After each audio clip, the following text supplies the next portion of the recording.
Hello and welcome to another episode of FinTech Focus TV with me, Toby. We are here at the A-Team's Buy and Build event in London, and it's my great pleasure to introduce two great friends, Paul and Elliot from BMLL. How are you, chaps? Very good, thanks. Very good, thank you. Lovely to see you as always at these things.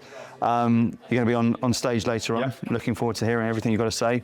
Paul, wonderful to see you. BMLL going from strength to strength. Give us the quick elevator pitch. Give us the overview of what BMLL do. So, as if no one knows anymore. I'd like to think they do by now. At BMLL, we are historical market data specialists. We specialise in full depth level 3 historical market data, engineering large data sets so that people find them usable from day one. Very happy to be at Buy and Build conference. Yeah. One of the reasons we think that is such an essential message is the USP of our data used to be owning it. Now the USP is what you do with it. Somewhat democratized that space. It takes a non-trivial amount of engineering to get to that point, and we spare our customers the pain. We concentrate on the edge cases, the boring stuff, to make sure our customers can simply hit the ground running. Yeah. And we couldn't be at a better conference for that message. No, absolutely, and I think that you can probably be at a better time for it as well, with everything that's happening, just full stop in the marketplace at the moment. That underlying piece about having the right data becomes ever more important by the day, doesn't it? By the hour almost. Really. Well, you can't trade anything anymore unless you're an engineer of some description. And on that basis, quality does matter. If you're putting poor quality data into a high performance algorithm, you're going to not get the performance that you need. So it's vital. So speaking of quality and performance, let's bring Elliot into the conversation. Someone's got to create. You're on stage later on. Tell us a little bit about what you're going to be discussing. Some of the messages you want people to take away. Yeah, so we're going to be talking about how to build a curated data market data platform, and I think a lot of what Paul was saying comes into that. More and more we're seeing a real demand, not just for data, but for quality data. Anyone using any sort of AI machine learning application, you need to start with really high quality data. And I think what we're seeing more and more is firms are realizing that actually having a well curated, well managed data lake, that having specialists focus on the quality of their data frees up your engineers to actually focus on what you're going to do with it, what back tests you're going to run, what execution and analytics you're going to run, feeding that into risk engines. So having that well curated system, buying those bits in, allows you to then build best of breed applications on top of that, rather than spending your whole time trying to just build curated data. I think that's such an important part of this whole thing, isn't it? It's about allowing people to do the things they do really well and focus on those sort of areas.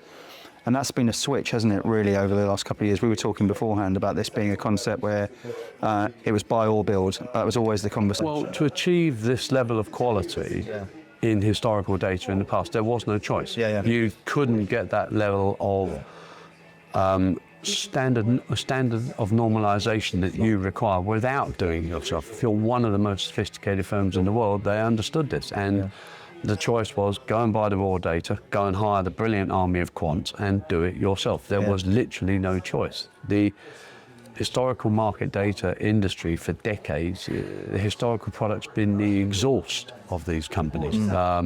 And nothing's changed. So the only choice was to build it yourself. There wasn't another choice. Now there is. And that's the point. And this is a puzzle. We solve a puzzle that the most sophisticated firms in the world know how to solve. This is not a secret sauce to them. The fact was they knew how to do it so well, they didn't trust anyone else to do it for them. And it was, no, this is sacrosanct to my organisation now. Therefore, I have no choice but to build it myself.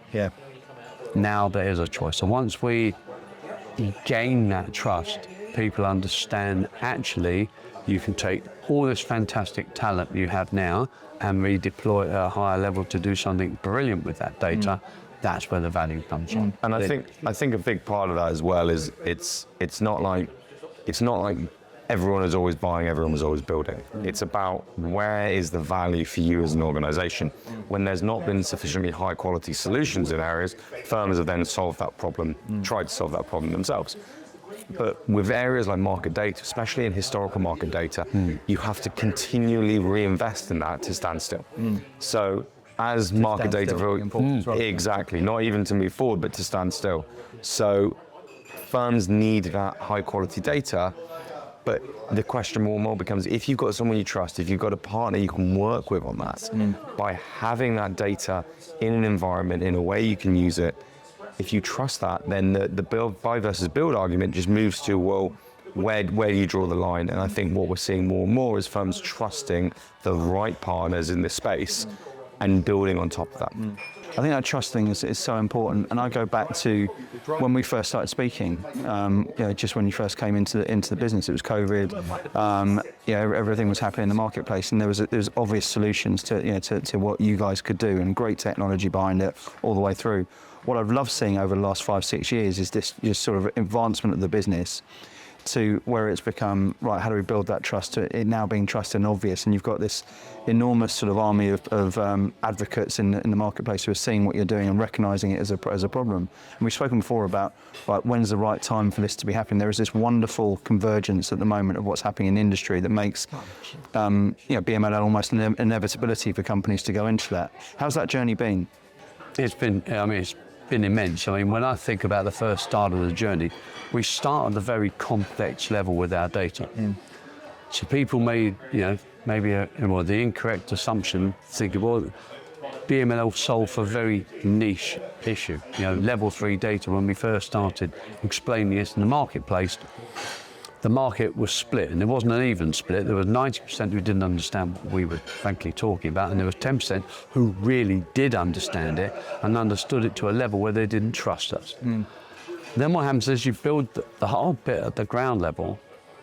You're then able to build a level 2 and a level 1 product that goes into a much wider target marketplace. So whereas people thought we were niche, you had to do what you do at the base level to enable to build into a product that has a much wider target market. And that space is universally populated by real-time providers who store, wrap, package, and like I said, it's been the exhaust, and nothing's changed in that area for decades. So now people are looking at total cost of ownership of data and think, okay, the way to reduce my price is just complain about the price that I'm buying it for. Well, no, what about the size of the infrastructure and the department you're running to curate that data? Actually, that's your total cost of ownership. But like I said, when you didn't have a choice beforehand to get that quality you needed that level of investment. Now there's a real choice. So TCO you can focus on that and you can materially move the needle. And I think a lot of our users are sort of recognizing that this is a bit of a state change, and that's why pretty much a year ago, we were asked by some of our largest customers to set up our client product advisory board to help steer and drive that movement. We're moving in the right direction. And that's because they recognize that you don't need a large team to do TCA. With the right data and the right solution, actually that becomes such an easy solution to run that it's almost trivial. Then you freed up your quant's time to focus on the value add, the back testing, the analytics, the value add pieces that they can put into any solution, any application that they want to run. People often believe us that client product advisory board was driven by our clients. As they started to build out their infrastructure on our data, they wanted to have a line of sight over the product roadmap. They wanted to know what was next, what was coming, how they could plan accordingly. I think there was also probably another reason, at the end of the day, when you're dealing with a small company, and that is a risk for any large, we've got sovereign wealth funds, we've got large banks, we've got large funds. They want to make sure that fintechs aren't going down dark rabbit holes that they shouldn't be going down. And they want to know there's some stability there to build out their infrastructure on. Previously, the old adage of no one gets fired for hiring IBM, right? Well, people do get fired for hiring the wrong fintech firm. So how do we look to have a line of sight over that? Would you mind setting up a product advisory board so we and other industry members can discuss what we think global standards look like. I thought, would I mind? Yeah, I mean, They had me at hello. Don't tell them that. but it's a massively impressive board as well, isn't it? That's the other side of it, and so too has been the sort of investment that's come into the business. Yeah. And when you're talking about that trust aspect, it all ties into the same sort of story, doesn't it? Let's wrap by going through a couple of things. Elliot, you're up there later on, you're giving an overview of some of the things you're talking about. If you can sit there at the end of it and say, look, I want people to be going away thinking about these two things, what would it be? And then Paul, the same sort of thing. When people are thinking about buy and build as a whole concept, what are a couple of things that you'd say these are the things which people have to talk about? So, Elliot, what are the takeaways you want people to be thinking about? I think when it comes to market data, quality is everything. Yeah. And you should put your trust in the right firms to enable you to build on top of that quality. Yeah, love it. I mean, if people are truly motivated to move the needle of total cost of ownership, open up your mind to partnering with people. Yeah, really understand that quality does exist out there.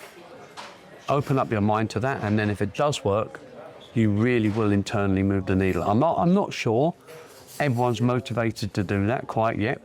They've built up large empires, running huge businesses, and get paid accordingly on the back of it. I've spent my lifetime inside large organisations. I've seen it firsthand. But actually, if there is a drive for innovation, if there's a drive to lower cost, and there's a drive for quality, and hiring brilliant people only to have them scrub poor quality data, the AI innovation will thread all of this out. Because at the end of the day, anyone building those applications on data won't want to be putting rubbish into it, and they certainly won't want to be building it themselves. They'll want to concentrate on adding value. So this is very well timed. Get your best people doing proper work, isn't it? Fantastic. Absolute pleasure. Good luck with it later on. Paul, lovely to see you. And thank you all for watching. We'll see you on the next episode of FinTech Focus TV. Thanks a lot.